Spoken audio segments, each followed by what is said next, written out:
Hachette Audio presents Surprise, Kill, Vanish, The Secret History of CIA Paramilitary Armies, Operators, and Assassins. Written by Annie Jacobsen. Read by the author. For Kevin. I am tired and sick of war. Its glory is all moonshine. It is only those who have never fired a shot nor heard the shrieks and groans of the wounded who cry aloud for blood, for vengeance, for desolation. War is hell.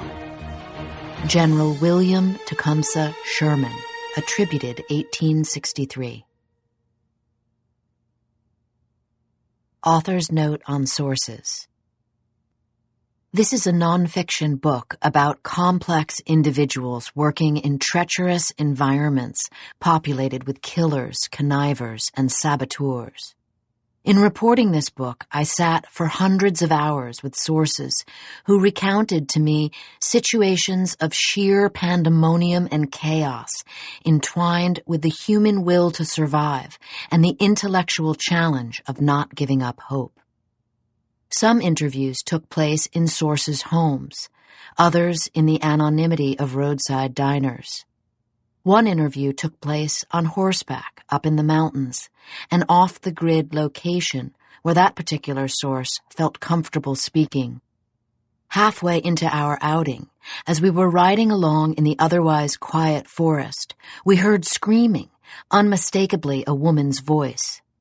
A figure on horseback rounded the bend, the terrified rider hanging on for dear life as her horse galloped out of control, reins dangerously askew. My source, a Central Intelligence Agency, CIA, paramilitary operator, leapt off his horse, positioned himself in the wide path, and deftly grabbed the reins of the 1,000-pound animal as it charged by.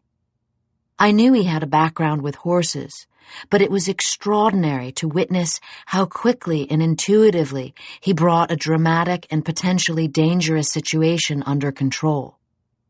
"There you go, ma'am," my source said to the breathless rider, handing the reins back to her.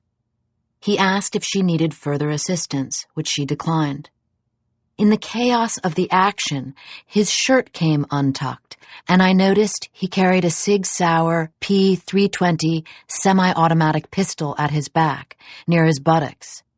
He checked it for safety and climbed back on his horse, and we rode on. Reporting a book about the shadow world of CIA covert action operations requires determining first who can be trusted, and then how to fact-check their stories. Covert action is, by its very nature, designed and orchestrated to remain hidden from public scrutiny. The majority of the covert action operations around the world that I describe were orchestrated to be plausibly denied. And yet, 42 men and women with first-hand knowledge of these events allowed me to interview them for this book. Dozens of other individuals who played ancillary roles in the action were also interviewed. Every primary source came to me by referral, which is how I've reported and written 4 previous nonfiction books.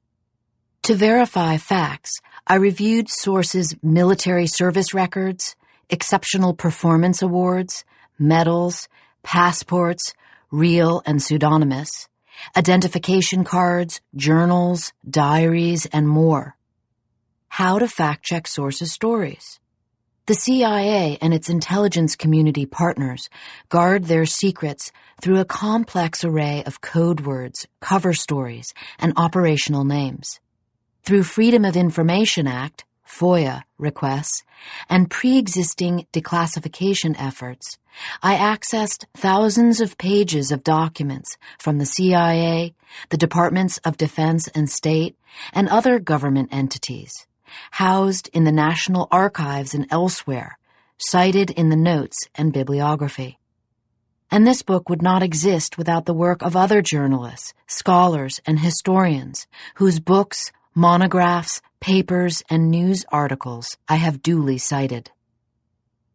Those interviewed for this book served 13 presidents, 7 Democrats, 6 Republicans, from Franklin Roosevelt to Barack Obama.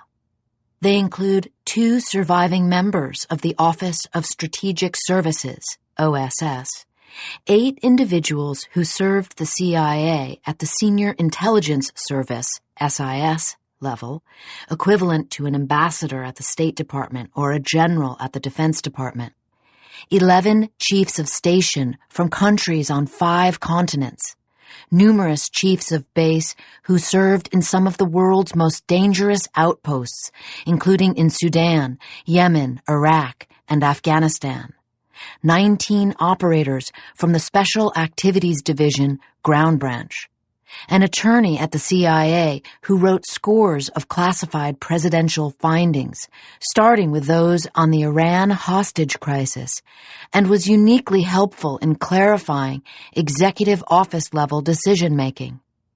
Every operation reported in this book, however shocking, was legal. Other sources shared information with me on background to assist in my understanding of the subject matter, but without direct attribution to them. Prologue. Some might say this is a book about assassination, but really it is a book about covert action, tertia optio, the president's third option, when the first option, diplomacy, is inadequate, and the second, war, is a terrible idea. All covert action is classified, designed to be plausibly denied, and because of this, it is sometimes called the president's hidden hand. The most extreme of all hidden hand operations involves killing a leader or prominent person, and this book focuses on that act. The president's third option was born in the wake of World War II, and those who created it did so to avert World War III.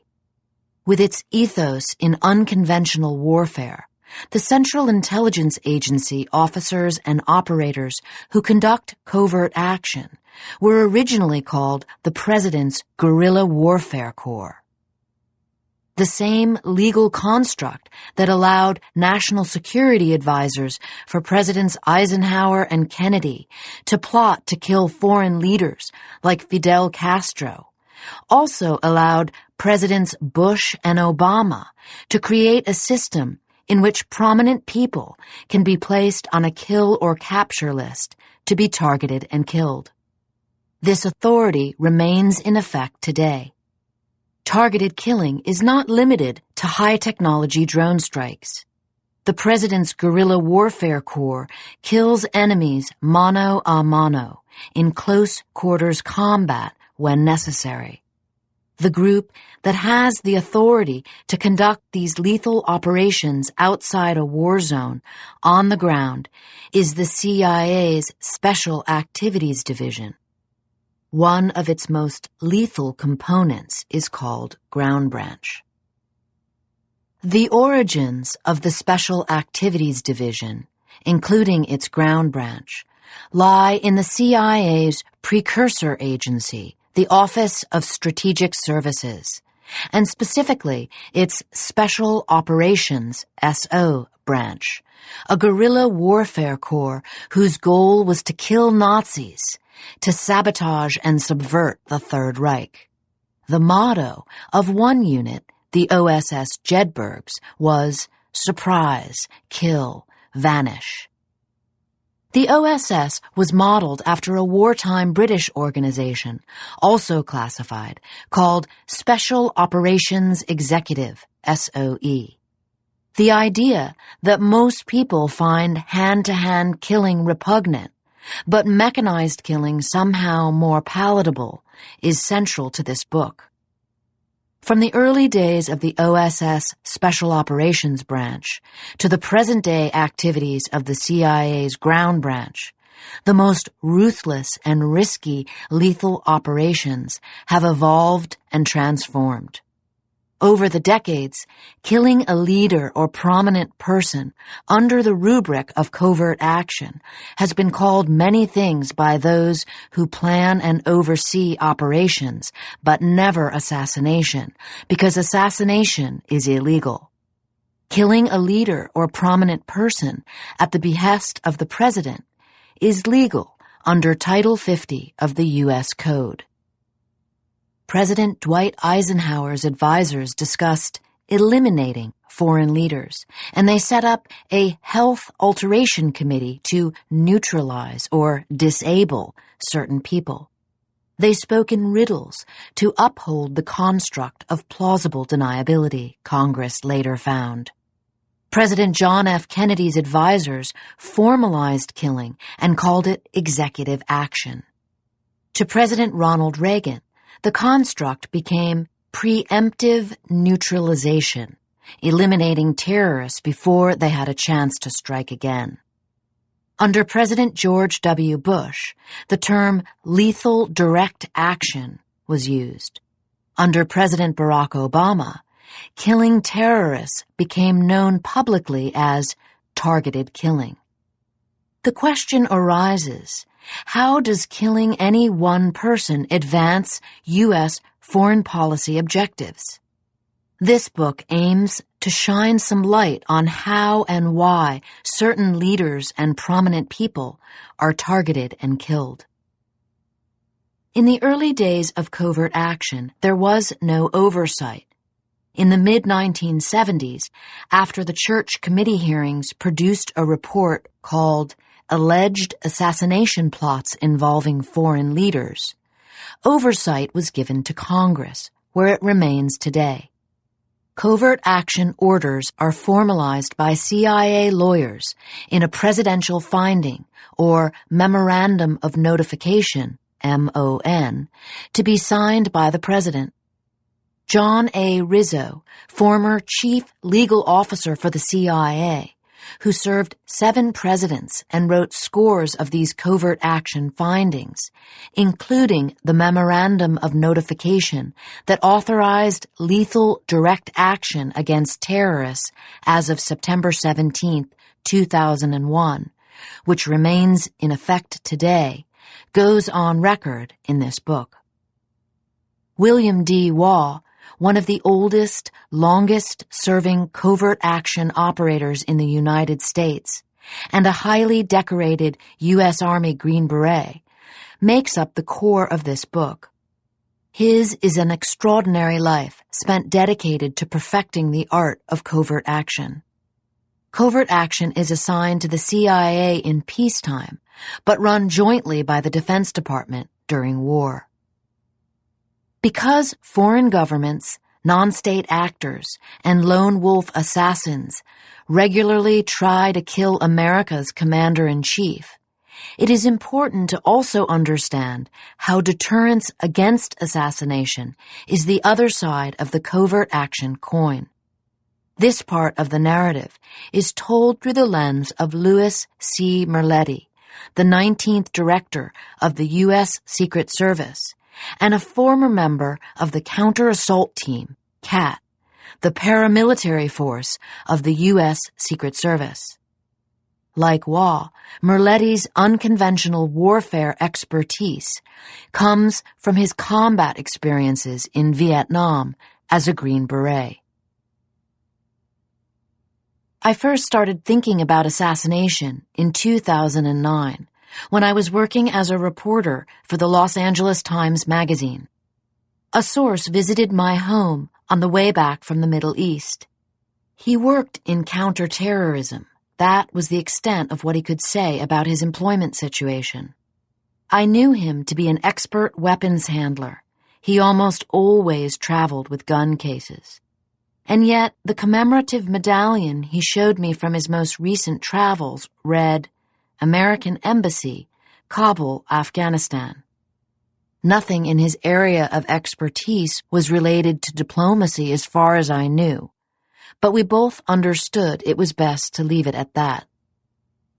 My 2 sons were young at the time, and dozens of G.I. Joes, from the Revolutionary War era to the 21st century filled our California house and yard.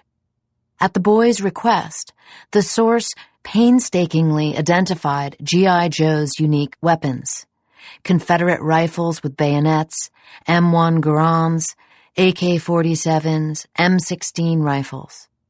Later, the source asked if it was okay to show my boys 2 real firearms for educational purposes. He was a licensed weapons safety instructor and had twice taken me shooting. I said yes. Watching carefully as he showed my children a sidearm and a compacted sniper rifle, I noticed that there was one case he never opened. Later that evening, I asked him privately what was inside. He opened it, revealing a large, serrated knife. "What's that for?" I asked, almost immediately realizing my mistake. "Sometimes a job requires quiet," he said. He closed the case. Neither of us said another word. That was the moment I realized the obvious. The United States kills its enemies, not only in high-technology drone strikes, but at close range. I later learned from another source that my house guests worked for the CIA's Special Activities Division, Ground Branch. This encounter stayed with me, as did the idea of close-quarters killing and my reaction to it. I could imagine my house guest killing an al-Qaeda fighter using a sniper rifle, but the idea of him cutting someone's throat or thrusting it in a man's ribs gave me pause. Why? And why is all covert action secret, classified, designed for the president to deny and the public to never know? My source never spoke of his work in the Middle East, not before he showed me the knife and not after. It was understood that his work was classified. Hidden programs are notorious places to cover up failure, to conceal egregious mistakes. I wondered if dispatching paramilitary operators around the world to conduct lethal, covert action operations was all too often a recipe for disaster, or, instead, mostly a weaponized strength. Is killing a person decreed by the president to be a threat to U.S. national security right or wrong, moral or immoral, honorable or dishonorable? I found answers in writing this book. I hope readers find theirs. Part 1, 1941. Chapter 1. An Office for Ungentlemanly Warfare. It was the first Sunday in December 1941, and the boy selling popcorn behind the concession stand at the Strand Theater in Bastrop, Texas, had just turned 12. His name was William Dawson Waugh, but everyone called him Billy. Shortly after 2 p.m., Sheriff Ed Cartwright walked into the theater with a terrible look on his face. He told Billy Waugh to run upstairs, have the projectionist shut off the film, and turn on the lights. Taking the stairs 2 at a time, Waugh did as instructed.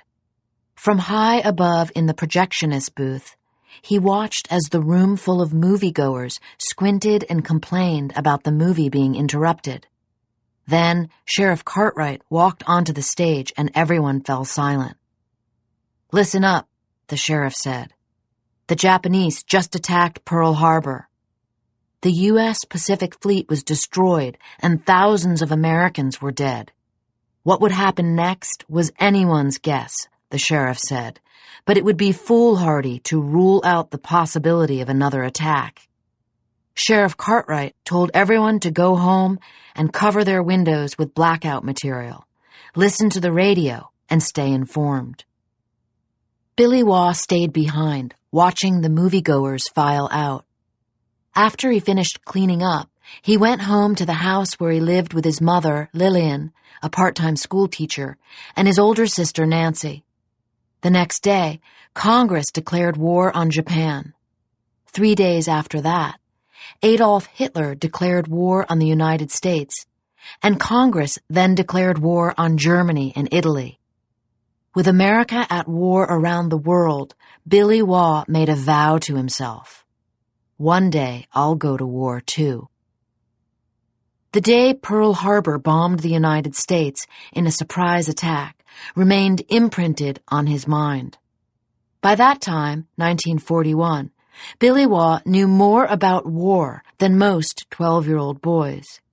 He'd been absorbing information from the newsreels that played before Strand Theater films. Hitler's campaign, Blitzkrieg, or Lightning War, astounded him. The idea of total war, of all-out victory at any human cost, was mind-boggling and frightening. "It is not right that matters, but victory," Hitler told his generals. "Act brutally, be harsh and remorseless. The success of the best is by means of force." Of all the tactics and techniques being used by the Nazis in the invasion of Western Europe, it was the boldness of the paratrooper unit, Fallschirmjäger, that left Billy Waugh thunderstruck. Newsreel films showed Nazi commandos leaping out of airplanes and parachuting into the war theater to launch deadly surprise attacks. Then there was the paraglider attack at the Belgian fortress Eben-Emael, once considered the most impenetrable fortress in the world. 78 Nazi paratroopers, piloting gliders and armed with flamethrowers, landed on the rooftop of the fortress and overtook 650 Belgian defenders, a victory from which the Belgian army never recovered. 1 month after the Nazis captured Eben-Emael, the U.S. Army created its own paratrooper division in Fort Benning, Georgia, the first in American history. Every spare moment Billy Waugh had in between school and the 3 part-time jobs he worked as a paperboy, stockboy, and popcorn popper, he gathered information about these U.S. paratroopers. The most important items for a successful parachute jump, he learned, were the boots. They were tall to mid-shin, with rawhide laces and stitching across the toe. Billy Waugh became focused on owning a pair of his own. His alcoholic father had died of cirrhosis of the liver when Billy was 10. The money he earned from his after-school jobs went to his mother to help pay for the family's living expenses. Now, with a clear goal in mind, he began skimming nickels and dimes off his earnings. When he finally saved up $7, he hitchhiked 30 miles to Austin and bought himself a pair of paratrooper boots. Elated, he felt a step closer to one day becoming a U.S. paratrooper. The world was all right. Across the Atlantic, war raged in Europe. It was May 27, 1942, and in the Czech town of Holszewice, the Nazi general riding in an armor-plated Mercedes-Benz had been targeted for assassination. SS Obergruppenführer Reinhard Heydrich was a Janus-like creature. Blonde, blue-eyed, and beautiful, his skin smooth and pale like that of a porcelain doll, but he was also a monster, cruel and sadistic beyond measure. His own boss, Adolf Hitler, described Heydrich as a man with an iron heart. A secret unit inside British intelligence sought to kill him. The assassination plot was called Operation Anthropoid. Concealed on a hillside not far from where Heydrich was driving his Mercedes, 2 British-trained assassins lay in wait. Jan Kubiš and Josef Gobček, both Czech nationals in their mid-20s, were members of a classified British commando unit that existed inside the British Secret Intelligence Service's Section 6, MI6. Only an elite few were aware that these commando units were part of an underground paramilitary army working under the bland-sounding cover name Special Operations Executive.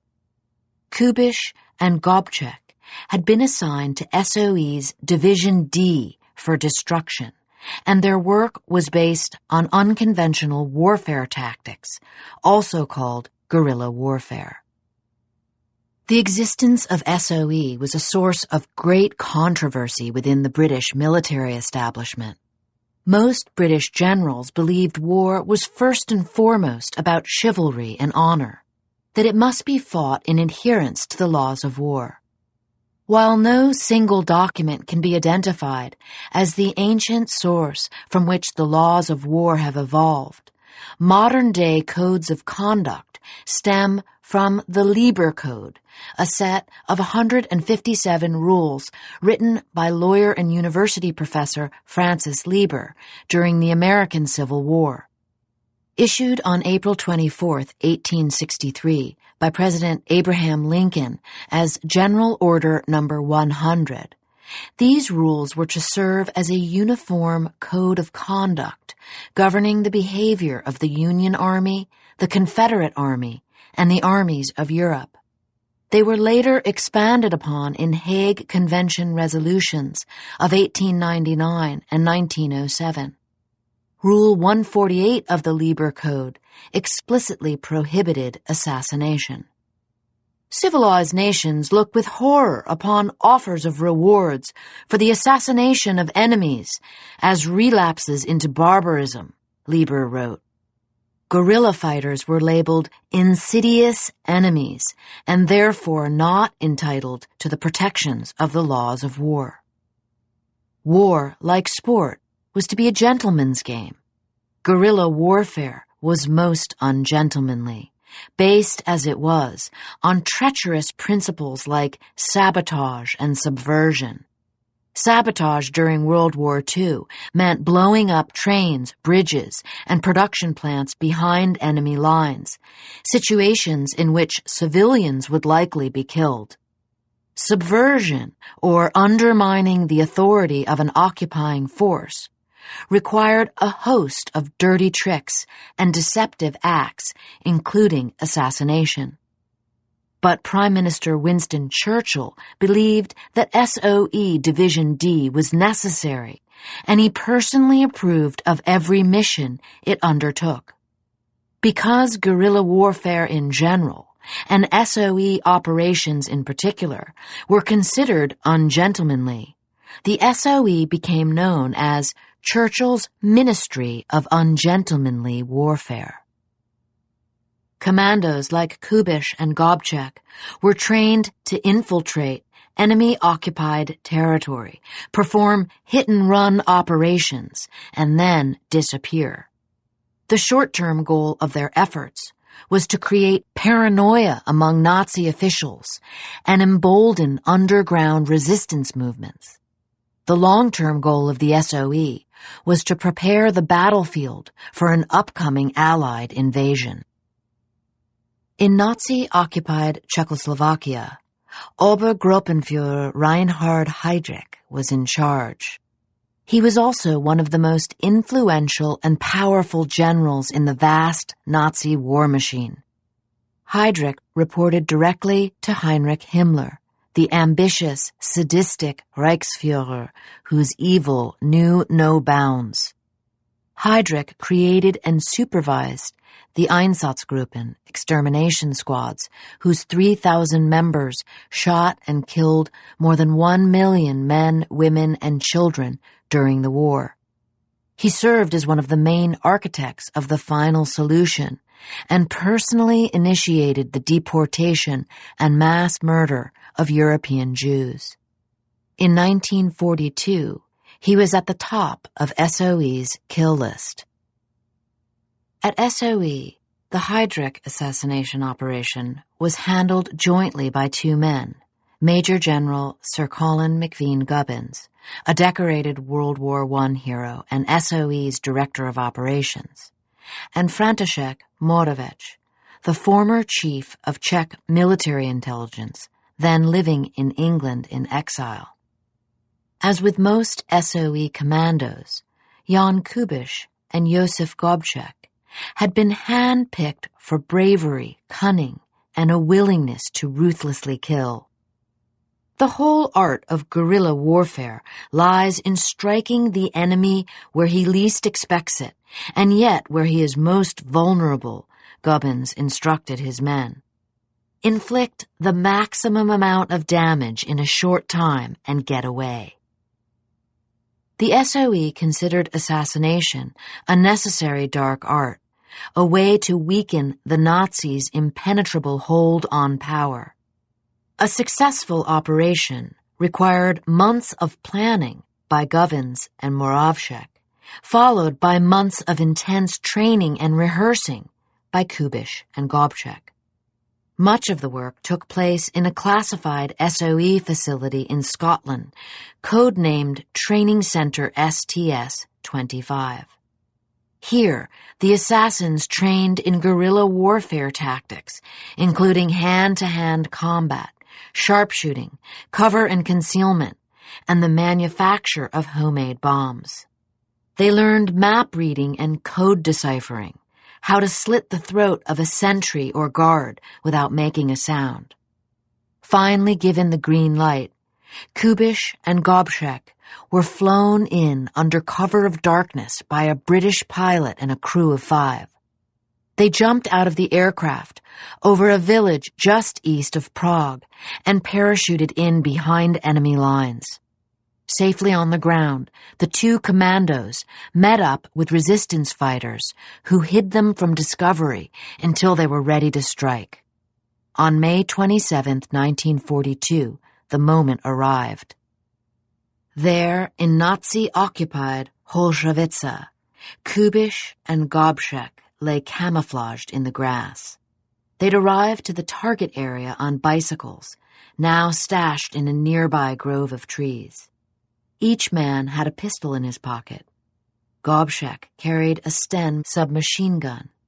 Kubish held the assassination weapon, an anti-tank grenade that had been specially modified by British explosives expert Cecil Clarke. The small bomb needed to be powerful enough to shatter the armored plating on Heydrich's Mercedes so as to kill him, but light enough to be accurately thrown by Jan Kubish. High on the hill above the assassins, a signal mirror flashed. Heydrich's Mercedes had been spotted by a local Czech accomplice, Josef Valchik. Soon the car would round the corner and approach where Kubish and Gobchek were concealed. The planning had been meticulously mapped out. The geography of the land was such that at mid-hill the road twisted into a hairpin turn, meaning Heydrich's chauffeur would be forced to brake and slow down. Kubish and Gobchek would have a 5-second window to kill Reinhard Heydrich and flee. As the car made its way down the hill, the assassins could see that the top of Heydrich's Mercedes 320 convertible B was open wide. Opportunity at hand, Gobchek stood up, released the catch on his Sten submachine gun, and rushed toward the sharpest point in the road's curve. As the Mercedes braked and decelerated, Gobchek took aim and fired, bracing himself for a powerful explosion of gunfire. Instead, a catastrophic misfire. Nothing but the impotent click of the weapon as it failed to fire. Gobchek, now standing there in the road, was mortally exposed. Heydrich's driver screeched to a full stop. SS Oberscharführer Johannes Klein was an imposing Nazi chauffeur and bodyguard. 6'3", he was trained in the art of tactical military driving. Had he followed Third Reich protocol, Klein would have accelerated and sped away. But Heydrich apparently ordered Klein to stop the car. With Gobchek still standing next to the Mercedes, Heydrich pulled his Luger from its holster, stood up in the convertible, and began shooting at Gobchek. What Reinhard Heydrich failed to realize was that a second SOE-trained assassin was nearby. Jan Kubish moved into action. Following protocols learned over months of SOE commando training, he stepped forward and hurled the incendiary device into Heydrich's Mercedes. In the chaos of the moment, he missed. Instead, the bomb exploded against the car's right rear fender, sending glass and metal shards flying through the air. Reinhard Heydrich was hit by debris.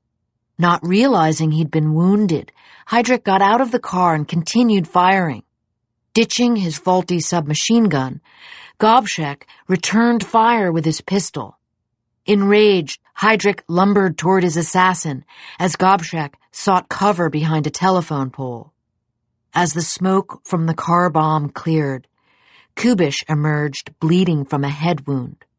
One witness described blood pouring down his forehead into his eyes. Klein exited the car and began firing at Kubish. Improbably, the bodyguard's gun also jammed, affording Kubish time to flee. Gobchek remained pinned down behind the telephone pole, engaged in a lethal exchange of gunfire with Heydrich. But as Heydrich charged, still firing at Gobchek, he suddenly and dramatically collapsed in the road. The debris from the bomb had penetrated his skin and lodged in his organs. Adolf Hitler's powerful deputy lay stricken on the pavement, unable to move. "Get that bastard!" Heydrich shouted at Klein, pointing in the direction of Gobchek as he fled. The chauffeur chased the assassins across a field, leaving Heydrich writhing in pain on the road. Kubish and Gobchek escaped. Heydrich was rushed to nearby Bulovka Hospital, where 3 of the Nazis' most senior doctors came to his aid. Theodor Morell, Hitler's personal physician, Karl Brandt, Nazi health commissioner, and Karl Gebhardt, chief surgeon of the Waffen-SS, concluded that Heydrich's diaphragm was torn and that the grenade fragments were embedded in his spine, not necessarily life-threatening injuries. But the 3 physicians overlooked the fact that tiny bits of horsehair from the upholstered seats of the Mercedes had lodged into Heydrich's spleen. Just a few days later, on June 4th, 1942, the man with the iron heart died from septicemia or blood poisoning. When Hitler learned of Heydrich's assassination, he became enraged. Privately, he blamed Reinhard Heydrich for his own careless death. Since it is opportunity which makes not only the thief but also the assassin, such heroic gestures as driving in an open, unarmored vehicle or walking about the streets unguarded are just damn stupidity which serves the fatherland not one whit, Hitler said on the day Heydrich died. That a man as irreplaceable as Heydrich should expose himself to unnecessary danger, I can only condemn as stupid and idiotic. Publicly, Hitler demanded revenge. That the assassins had been able to escape and go into hiding was an outrageous insult to the Third Reich. At Heydrich's funeral in Berlin, Hitler ordered his ministers in Prague to find the assassins or else. The reprisals were brutal, indiscriminate, and far-reaching. The barbaric idea was to terrify the Czech people by completely destroying a village at random, said František Moravec, former chief of Czech military intelligence and the man who'd trained the assassins. Northeast of Prague, the Gestapo cordoned off Lidice, rounded up all 173 male inhabitants, and executed them in the village square. 300 women and children were sent to Ravensbrück concentration camp for extermination. The houses in the village were set on fire, then bulldozed over so no trace remained. The operation was executed with such thoroughness that even the persons who happened to be absent from the village on the night of the destruction were gradually located and executed, said Moravec. A reward of 1 million Reichsmarks was offered for information on the assassin's whereabouts. A local Nazi collaborator named Alois Kral revealed that Jan Kubisch and Josef Gobchek were hiding in the basement of a Russian Orthodox church in Prague. Nazi commandos stormed the church, and when they determined that Kubisch and Gobchek were located in the tunnels below, they flooded the basement with water. Kubisch tried to fight his way out, but was mortally wounded.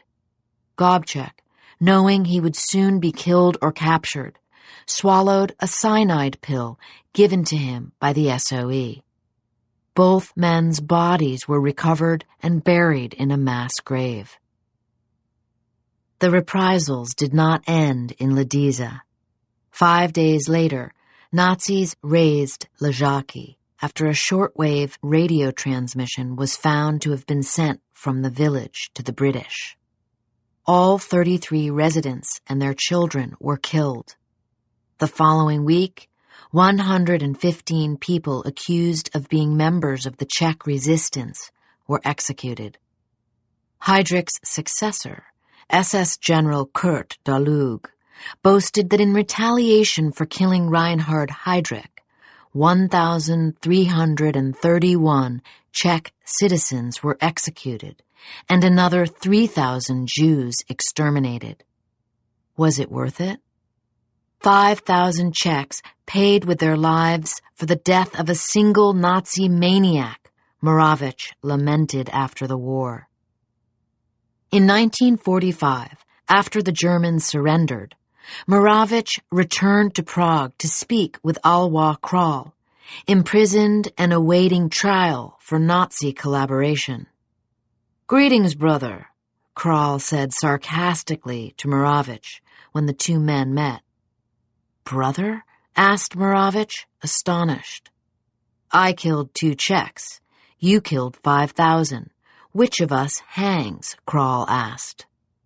It was Kral who was hanged. General Moravich watched the execution. By then, Czechoslovakia had become part of the communist Soviet bloc. After the execution, as Moravich walked away, he stopped to ask a question of a communist functionary, a Czech national, a man familiar with the Heydrich case. "Will you please tell me where Kubisch and Gobchek are buried?" Moravich asked. "Nowhere," came the abrupt answer. "There are no graves.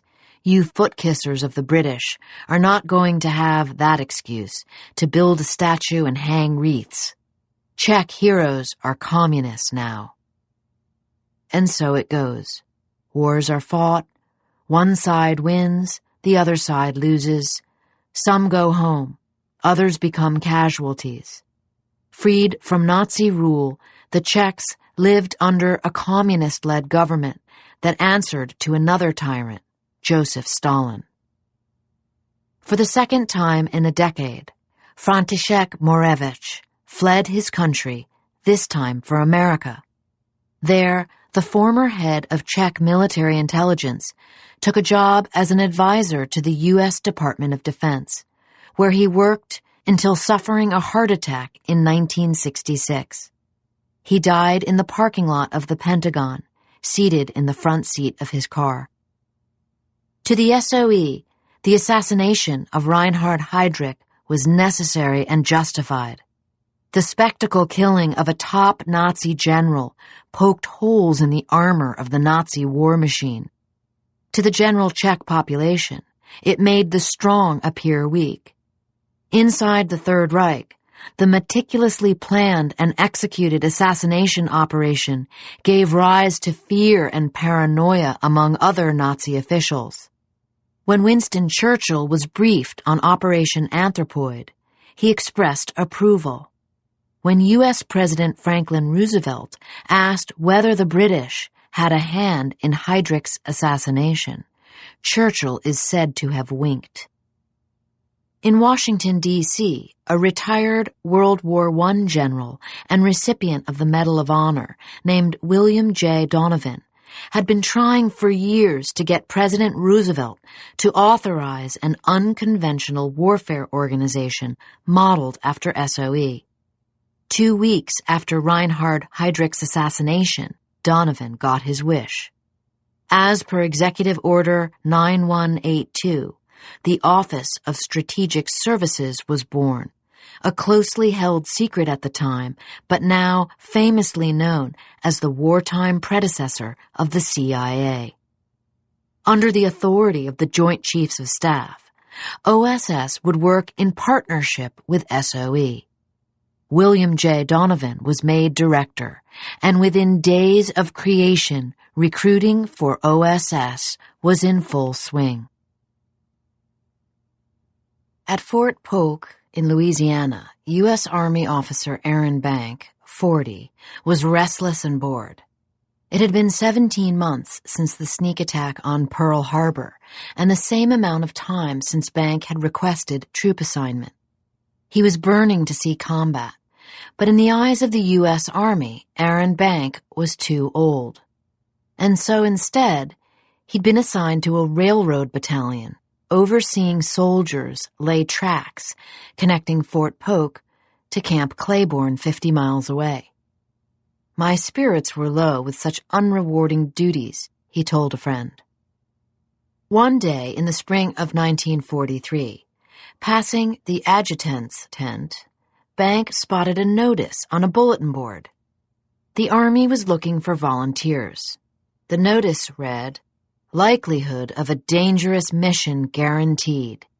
Knowledge of French or another European language was the only requirement, but volunteers would need to qualify as paratroopers. My pulse quickened, Bank later recalled. A ray of hope appeared. Fluent in French and eager to jump out of airplanes, Bank signed up. A few days later, he received orders. He was to report to the Q building in Washington, D.C., wearing civilian clothes. Aaron Bank did not yet know it, but he'd been assigned to the OSS, to its Special Operations Branch, the American equivalent of SOE's Division D. The mandate of the Special Operations Branch was to effect physical subversion of the enemy in 3 distinct phases: infiltrate, prepare the battlefield, and conduct sabotage and subversion. Bank was assigned to the French operational group for Operation Jedburgh. Initial training took place at a secret facility in Prince William Forest Park in Virginia that went by the code name Area B. Volunteers learned right away the kinds of commando operations they were being prepared for. Either you kill or capture, or you will be killed or captured, the Jedburghs were told, an instruction that was emphasized by the Fairbairn Sykes OSS stiletto knife issued to members. The double-edged weapon, designed exclusively for surprise attack and killing, resembled a dagger. Its foil grip and slender blade made for easy penetration into a man's ribcage. How best to use the now legendary Fairbairn Sykes stiletto in hand-to-hand combat was taught to the Jedburghs by Lieutenant Colonel William E. Fairbairn, one of the knife's designers. In close-quarters fighting, there is no more deadly weapon than the knife. An entirely unarmed man has no certain defense against it, Fairbairn explained. Of Fairbairn's training, a young recruit named Richard Helms had this to say: "Within 15 seconds, I came to realize that my private parts were in constant jeopardy." Helms would one day serve as the 8th Director of Central Intelligence. In addition to the art of knife fighting, Jedburghs learned pistol shooting and grenade throwing, how to kill a man with a pencil to the throat, how to garrote an enemy with piano wire. In evade and escape training, they practiced rope climbing and map reading, how to cross a raging river and scale a cliff.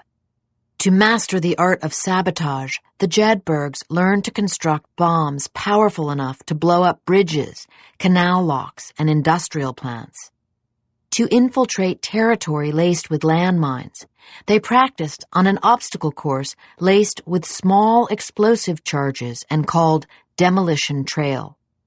Trainees were told to keep their heads down and stay low. The only injury recorded was sustained by a young officer who broke his jaw and lost several teeth in a small explosion. The injured commando, William J. Casey, would one day serve as the 16th Director of Central Intelligence under President Ronald Reagan. The OSS trained its agents to work from a mindset that was diametrically opposed to U.S. Army doctrine at the time. Conventional warfare was based upon frontal assault against an enemy's main line of resistance, on colossal tank battles combined with air power and Army ground force assault. Guerrilla warfare, also called unconventional warfare and irregular warfare, was the opposite. Close quarters combat and throat slitting were par for the course. Whereas infantry soldiers followed strict orders within a chain of command, Jedburghs were trained in the art of self-reliance. They were volunteering for mysterious, often solo assignments involving improvisation on the ground. OSS Chief William Donovan believed in the necessity of guerrilla warfare, a sentiment he conveyed to President Roosevelt in a letter housed at the National Archives. My observation is that the more the battle machines are perfected, the greater the need in modern warfare of men, calculatingly reckless with disciplined daring, who are trained for aggressive action, Donovan said. It will mean a return to our old tradition of the Scouts, the Raiders, and the Rangers, he insisted, in a reference to the unconventional warfare tactics used during the American Revolution. To understand and embrace OSS-style guerrilla warfare was to reject preconceived notions of honor, chivalry, and fair play as the gentleman's way of war. What I want you to do is get the dirtiest, bloodiest ideas in your head that you can think of for destroying a human being, SOE's founder, General Gubbins, educated the Jedburghs. The fighting I'm going to show you is not a sport. It's every time and always fight to the death. After 6 weeks, Aaron Bank and 55 American Jedburghs were sent to England for more advanced training, this time with their British, French, and Belgian counterparts. On the Scottish shores of Loch Non-Call, at the Victorian lodge called Airsich House, the Jedburghs learned how to operate under extreme duress, how to stay awake for days on end, hike 100 miles, raid a building, seize a small town. Finally, in a last phase of training, the multinational Jedburgh teams were sent to a manor house in Cambridgeshire called Milton Hall. One of the largest private homes in England, the manor had been donated to the cause by Lord and Lady Fitzwilliam. Oil portraits of Fitzwilliam family ancestors dating back to 1594 hung on the walls. In the massive sunken gardens, the Jedburghs practiced martial arts. In the converted dairy barns, they learned to decode cipher, feign deafness, use sign language, and transmit Morse code. In the manor's grand library, they watched Nazi propaganda films, a way to become familiar with how the enemy moved, spoke, and dressed. Milton Hall served as a kind of finishing school for commandos, one of the last stops before embarking on dangerous missions that many would not survive. Jan Kubish and Josef Gabček trained at Milton Hall shortly before leaving on their mission to kill Heydrich. The final phase of Jedburgh training involved parachuting infiltration techniques taught at Ultranum, Manchester, at a facility codenamed STS-51. This 3-day educational course included 3 live parachute jumps. The first, in daylight, was out of a balloon, flying 700 feet off the ground. The second was out of an airplane flying at an altitude of roughly 500 feet. The third served as a dry run for insertion behind enemy lines. In the dead of night, commandos jumped out of a plane flying at roughly 1,500 feet. On June 5, 1944, the eve of the Normandy invasion, the 1st Jedburgh Team, codenamed Team Hugh, parachuted into Nazi-occupied France with instructions from Prime Minister Winston Churchill to set Europe ablaze.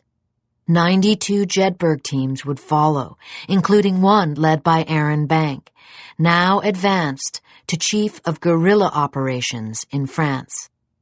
The mission of these Jedburgh teams was to blow up infrastructure, kill Nazis, and disappear without a trace. In this way, the official motto of the Jedburghs became surprise, kill, vanish. In Texas, Billy Waugh learned about the Normandy invasion from the radio at his grandmother's house. Winnie Waugh lived directly across the street, and whenever Billy had the chance, he listened to programs like GI Live and This Is Our Enemy. On the afternoon of June 6, 1944, NBC Radio announced the D-Day invasion of Nazi-occupied France. Then came the newsreels of the Normandy invasion. The most amazing footage was of 1,500 airplanes dropping thousands of American paratroopers into France, their silk canopies filling the skies like balloons. To Billy, these operations were mythic, and when he heard that recruiting stations in Los Angeles, California, allowed boys of 15 to pass for older and join the war, he decided to run away and become a combat soldier. Billy Waugh packed a bag and hit the road, hitchhiking west out of Bastrop. He made it 650 miles to Las Cruces, New Mexico, where he was stopped along Highway 80 by a police officer. When he failed to produce identification, he was arrested for truancy and put in jail. The police said they'd release him only if he could produce enough money to buy a bus ticket back home. With no choice but to call his mother, Billy Waugh picked up the phone. His mother agreed to wire him bus fare if he promised to finish high school. Billy kept his word. This war would end without him, but he was now determined to become a U.S. Army paratrooper first thing after high school.